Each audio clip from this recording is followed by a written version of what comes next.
Wagwan people. JB, it's Wagwan people. But name Zim dance all artist pana poesia. It's JTK partnered with Blessing Chabo, aka Mass Murderer. Eh, Chibo Baba. Zirize kumdara. Moshe Magadi. Bwasema miki. One time. One time. Ndio no one time da. One time. Murimi we mangoma. Yes. Ndizo zo. Yeah, ndizo zo.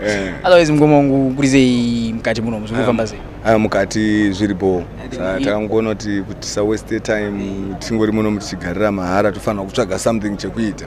Zvinhu zvifambe. Kuti zvinhu zvifambe. Wapo. Ngoma uri munoza kuti ninge chimutanga nika brief ke kuti wagwa nchicheke kuti mukoma wangu azokanda mukati muno ngadiki risikuda munyaya yese.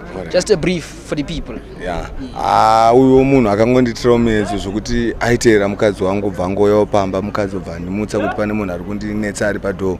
Saka munhu uyu ndakabva nangoshatirwa ndobva nangomurova akakuvara then ndobva ndatungwa 4 years ndapinzwa mukati. Ndizvo zvomukoma wangu. We do believe kuti zvinhu zvese zvinopera naika. Ndizvo zvomukoma wangu. Saka tata kuziva kuti mangoma akatanga rinaya. Mangoma ya akangotanga zvakangoita kunge zvekufemerwa kuti nerimwe zuva ndakangorarawo nangomukawo kuseni ndichingofilawo kunzwa kuda kungoimba mainzwisisa. Saka kubva zuva iroro ndakabva ndangoti sezvo ndamuka kuri kusenika ndichifila kuda kuimba ndakabva ndatongonyora kasong kanoenderana nekuseni ukoko mazvona. Kemonas ke early in the morning kanonzi kasong kanonzi early in the morning ndokandoda kutanga kupai izvozvo kanonzi early in the morning. Muna matanga mati kuti bosa kawani aizi nyaya mkomongo aizi nyaya mubari kusvika mira ndikuzona dari kujuja mangoma. Otherwise when did you start scripting kunyazotogara chekana kuti angotanga ndingouya from there like that is you just explained right now? Yes, zvakangotanga ndingouya kuti ndangonzwa ka feeling kacho makatongokuchikora muri patini. When was this? That was last year. Massive. Remember, me give enough respect to everybody in the place. Come here, take the song early in the morning. Early in the morning I'm feeling so good with all my brothers and sisters in the wood. The sun's so bright and the sky is blue. What a feeling early in the morning. Early in the morning I'm feeling so good with all my brothers and sisters in the wood. The sun's so bright and the sky is blue. What a feeling early in the morning. Birds are singing and praising the Lord, giving thanks in pure love and joy. Flowers are blooming and everybody's happy. So me sing, hey ndotaura newamai mutauro ndichichema sekunge mbongoro rudo rwangu rwaive mumoforo apo ini ndaivepo pazororo ndichitamba neramai pasikoro asi nhasi sei kundidaro kundisirawo iwo mutoro ini newe tairova tese SlyMedia TV. Anyway,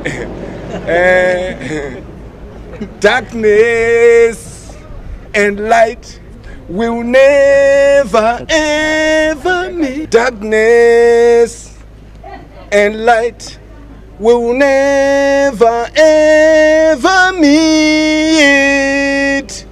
Darkness and light will never ever meet. When the light starts to shine, darkness runs away so quick. When the light starts to shine, darkness runs away so quick. Can somebody tell me? Can somebody tell me why it's like that? It's like that. You're the mighty man. You are the mighty man of destruction. You are the mighty man. You the mighty man of destruction. You the mighty man of destruction. When you walk on the streets, people fear you. You boast of evil every day. Surely evil will hunt you one day. You the mighty man. You the mighty man of destruction. When you speak, your words are harmful. They're like a venom of a cobra snake. If you speak and practice evil, surely evil will hunt you one day. You're the mighty man. This is from Psalms 52. Understand? so Baba mangoma nakiro na unoza when you were singing there's that Capleton vibe bina msoro I mean is that the way ndakuna kuchanyela zvinhu yes boom darabu aiwa boom ngoma mnandi aiwa thank you so much tukumira mkoma fantani ka bafonere Capleton na mwacho mrasta Anthony B tutovada muno bobva vauya zvokuti aipapo vachatozopa mhanya vachinatsaona kuti Zimbabwe yakatojamuka siri mawani saka muri kuplana kuramba muchibundira nemangoma here kana ndezvaizvezvi chete aiwa izvi takutozviita for life because takatoona kuti zvikutopa umwe mari ende isusu zvichatipa futi mari saka takatoona kuti izvi better timbogarira izvozvo so far how many songs have you written down though? I've got 32 songs. Aibo yes Jamaican international language. Yes. So I'm not any local songs or any 3 or 2, 1 or 2 in any local language. Yeah, my local language songs aripo anotosvika kuma 3 4. Because we know with the international language it pays. It might not be listened to in Zimbabwe, but unotobhadharwa last now because unobva maka my vibe. Kuti unoimbirawo varungu ka unganoimba shona ka varungu vachitamba unofana kunzwa zvauri kutaura.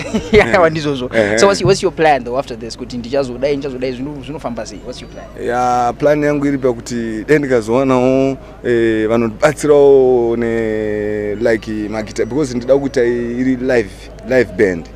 Siri zvokuisa reading pa flash aiwa toda zvokutoridza iri live band tichishandisa magitari ne keyboard zvinhu zvanomecha zvakadaro kuitira kuti kana takurowa live show totozikanwa kunzi this is Meditation sound yapinda So who else do you wish to work with? Aim and target. Guys, ndikazonyazodai stage ndikaposta chezvo ndikabuda da kusangana na Fantani moja kana Puti Bantan.